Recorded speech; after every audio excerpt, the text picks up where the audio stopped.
باوجود اس سے کہ مطلب کی اپنی اولاد بھی تھی، لیکن ان کے بعد مکہ مکرمہ کی جو سربراہی تھی، یا یوں کہہ لیں کہ ان اداروں کی جو سربراہی تھی یا اس میں ایک عزت تھی، وہ یہ جناب عبد المطلب کو ملی جو رسول اللہ صلی اللہ علیہ وسلم کے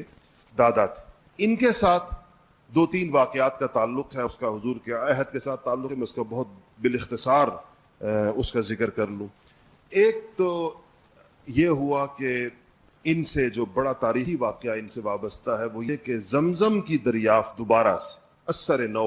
وہ ان کے ہاتھوں ان خواب آیا تھا، جس میں ان کو زمزم کا کنواں، جو میں نے آپ کو گزشتہ درس میں بتایا کہ بنو خزاعہ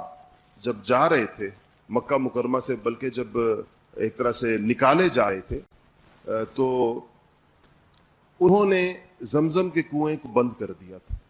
اور خانہ کعبہ کی کچھ چیزیں بھی اس میں ڈال دی تھیں، کوئی ہرن تھے، کچھ اور خانہ کعبہ کی چیزیں تھیں، سونے کے ہرن تھے، کسی بادشاہ نے بھیجے تھے خانہ کعبہ کے لیے، اس طرح کچھ اور خانہ کعبہ کے تبرکات تھے، وہ اس کنویں کے اندر ڈال دیے اور کنویں کو پاٹ دیا۔ اور جس طرح صحرا میں آپ نے دیکھا ہے کہ اگر کسی چیز کا نشان مٹا دیا جائے تو پھر نہیں نظر آ رہا، ساری طرف ریت اور پتھر ہی پتھر ہوتے ہیں۔ تو وہ ان لوگوں کو یہ تو پتا تھا کہ ایک زمانے میں یہاں زمزم تھا، کیونکہ یہ تو ایک ایسا جیسا لوک داستان ہوتی ہے، قصے ہوتے ہیں، باپ دادا سے سنتے ہیں۔ اسماعیل علیہ السلام میں قصہ ایسا نہیں تھا جو ان کی اولاد کو بھول گیا، لیکن اب پتہ نہیں تھا کہ ہے کہاں، وہ اس کو لوکیٹ نہیں کیا جا سکتا تھا۔ تو عبد المطلب کو خواب آیا کہ یہ وہ جگہ ہے زمزم کی، اور یہاں پر کھدائی کرو اور یہاں سے وہ کنواں نکلے گا، اور وہ چیزیں بھی نکلیں گی جو خانہ کعبہ کی چیزیں اس کے اندر ڈالی گئی۔ تو انہوں نے چاہا کہ لوگوں کو کہا کہ آؤ کھدائی کریں۔ بعض روایات میں آتا ہے کہ لوگوں کو کہا، بعض میں آتا ہے کہ کسی کو نہیں کہا، تنہا اس میں لگے۔ تو جب آثار شروع ہو گئے، چیزیں نکلنا شروع ہو گئیں، تو قوم آ گئی اور انہوں نے کہا کہ تو مشترک چیز ہے، ہم سب شریک ہیں اس کے اندر۔ تو وہ کہنے لگے کہ نہیں، اس سے کوئی شریک نہیں ہوگا میرے ساتھ، اور یہ جب مجھے خواب آیا ہے تو اس کا مطلب ہے کہ قدرت مجھ سے چاہتی کہ میں اس کو نکالوں اور اس کی پھر نگرانی میرے ذمے ہو۔ تو اس پر ان لوگوں نے کہا کہ ہم اپنے فیصلے کے لیے کہیں جاتے ہیں۔ وہ فیصلے کے لیے ایک خاتون کا انتخاب کیا جو بڑی کہانت کہتے تھے، وہ کہانت سے وابستہ تھی، لیکن اس دوران کچھ آثار ایسے نظر آئے، میں اس کی تفصیل کو مختصر کر رہا ہوں، کہ جس سے لوگ اس پہ متفق ہو گئے کہ یہ اعزاز عبد المطلب ہی کے پاس رہنا چاہیے، انہی کو اشارہ ہوا ہے تو وہی اس کو آخر تک پہنچائیں۔ یہ وہ موقع تھا عبد المطلب کو اپنے دست و بازو میں کی کمی محسوس ہوئی، اور انہوں نے ایک منت مانی کہ اگر اللہ تعالیٰ نے مجھے 10 بیٹے دیے۔ اس دن جب قوم آ گئی تھی اور ان کے ساتھ تھوڑی ریزننگ کر رہی تھی لہت و لال آگے سے کہ یہ کیا کیسے ہوگا، تو انہوں نے کہا کہ اگر مجھے اللہ نے 10 بیٹے دیے اور 10 کے 10 بڑے بھی کر دیے، آپ پتہ زمانے میں بچوں کے مرنے کا ریشو بہت زیادہ ہوتا تھا، کہ وہ اتنے بڑے ہو جائیں کہ میرے ساتھ کسی لڑائی کے اندر کھڑے ہو سکیں، تو کہا کہ ان میں سے ایک کو میں اللہ تعالیٰ کے راستے کے اندر قربان کروں گا، ابراہیم علیہ السلام کی سنت کے اوپر عمل کرتے ہوئے، جیسے ابراہیم نے اسماعیل کو ذبح کیا تو میں یا ذبح کرنا چاہا تو میں بھی اس طرح ان 10 میں سے ایک بیٹے کو ذبح کروں گا۔ وہ موقع تھا جب انہوں نے یہ منت مانی تھی، تو اللہ تعالیٰ نے اس کے بعد ان کو 10 بیٹے دیے، اور ان 10 میں سے ایک عبداللہ تھے جن کی والدہ کا نام فاطمہ تھا، اور یہ بھی قریش کے ایک بڑے معزز خاندان کی خاتون تھی۔ تو جب 10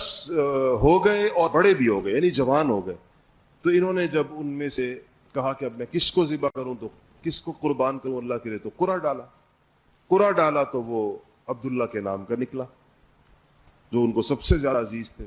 اچھا، بعض لوگ اب یہ کہتے ہیں، تاریخ نگاروں نے، مورخوں نے، سیرت نگاروں نے لکھا ہے کہ ان کو خود تامل ہوا کہ عبداللہ کو ذبح کروں یا نہ کروں، لیکن جو سیرت کے زیادہ مستند واقعات ہیں اس میں لکھا ہے کہ انہوں نے کوئی تامل نہیں ہوا، اور انہوں نے چھری بھی اٹھائی اور عبداللہ کا بھی ہاتھ پکڑا اور چل پڑے کعبے کی طرف، کیونکہ وہاں جا کر قربان کرنا تھا۔ تو جو عبداللہ کا جو ننیال تھا، یہ جو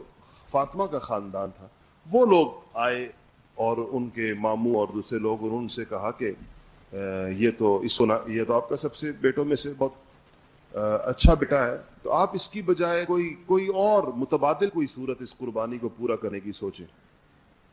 تو کہا کہ کیا کیا جائے، تو ایک اسی کہانت سے وابستہ خاتون کے پاس ہے کہ جی یہ تو منت ہے، لازم پوری کرنی ہے۔ عربوں کے اندر اپنے قول کو پورا کرنے کا مزاج بہت زیادہ تھا۔ اس زمانے میں جو دیت تھی، یعنی ایک جان کا جو بدلہ تھا وہ 10 اونٹ ہوا کرتا. تو اس خاتون نے کہا کہ آپ ایسا کریں کہ عبداللہ کی جان, اگر مطلب جان کے بدلے کا مطلب آج کل جس کو آپ دیت کہتے ہیں, کسی سے کوئی بندہ غلطی سے مر جائے تو اس کی دیت ادا ہوتی ہے قتل خطا کے اوپر, تو وہ 10 اونٹ تھی اس زمانے کے اندر. تو انہوں نے کہا کہ آپ یوں کریں کہ 10 اونٹ ایک طرف رکھیں اور عبداللہ کو دوسری طرف رکھیں اور دونوں پر قرعہ ڈال. اگر 10 اونٹ نکل آئیں تو بس 10 اونٹ قربان کر دیں, عبداللہ کی جان بچ جائے گی. اگر عبداللہ کا نام نکل آئے تو 10 اونٹ اور بڑھا دیں اور دوبارہ قرعہ ڈالیں. اس طرح یہ طریقہ اس نے سمجھایا. تو انہوں نے یہ شروع کیا, عبداللہ کا نام ایک طرف, 10 اونٹ دوسری طرف. قرعہ ڈالا تو عبداللہ کا نام نکلا, پھر 10 اونٹ اضافہ کیا, پھر قرعہ ڈالا, پھر عبداللہ کا نام نکلا.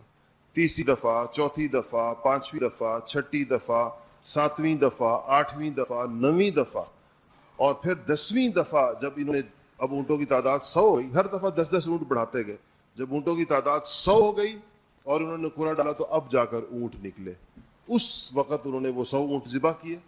اور اس وقت سے عربوں میں ایک جان کا بدلہ 100 اونٹ قرار پایا, جس کو اسلام نے بھی برقرار رکھا, اور آج بھی ہمارے ہاں دیت 100 اونٹ ہی. یہ اس وقت سے, یعنی عبد المطلب کے اس عمل کے بعد سے, جس کے نتیجے میں عبداللہ کی جان بچی. لیکن اس کی وجہ سے عربوں نے بہرحال, جس طرح اسماعیل علیہ السلام کی جان اللہ تعالیٰ شانوں نے قبول کر لی لیکن عوض کے اندر مینڈا ذبح ہوا, ایسے ہی عبداللہ کی عوض کے اندر 100 اونٹ ذبح ہوئے, لیکن عرب ان کو ذبیح کہتے تھے, جیسے اسماعیل کو ذبیح کہتے ہیں. اسی لیے ایک دفعہ دیہاتی آیا جو رسول اللہ صلی اللہ علیہ وسلم کی خاندان سے واقف تھا اور پرانی تاریخ جانتا تھا. صحابہ بیٹھے تھے, اس نے حضور کو مخاطب کیا, یبن الذبیحین, اے 2 ذبیحوں کے اولاد. تو صحابہ نے پوچھا, یا رسول اللہ, ایک ذبیح تو اسماعیل تھے, یہ دوسرا ذبیح کون ہے جس کی طرف اس نے آپ کو بلایا ہے کہ 2 ذبیحوں کے اولاد؟ کہا میرے والد عبداللہ کا یہ کہہ رہا ہے, کیونکہ میرے والد کو بھی اسی طرح میرے دادا نے. پھر یہ آپ نے صحابہ کو بات پوری بتائی اور کہا کہ کیسے 100 اونٹوں کے عوض کے اندر میرے والد کے کی بجائے وہ 100 اونٹ ذبح کیے گئے, اور اس سے ان کی قربانی کو گویا پورا کیا گیا.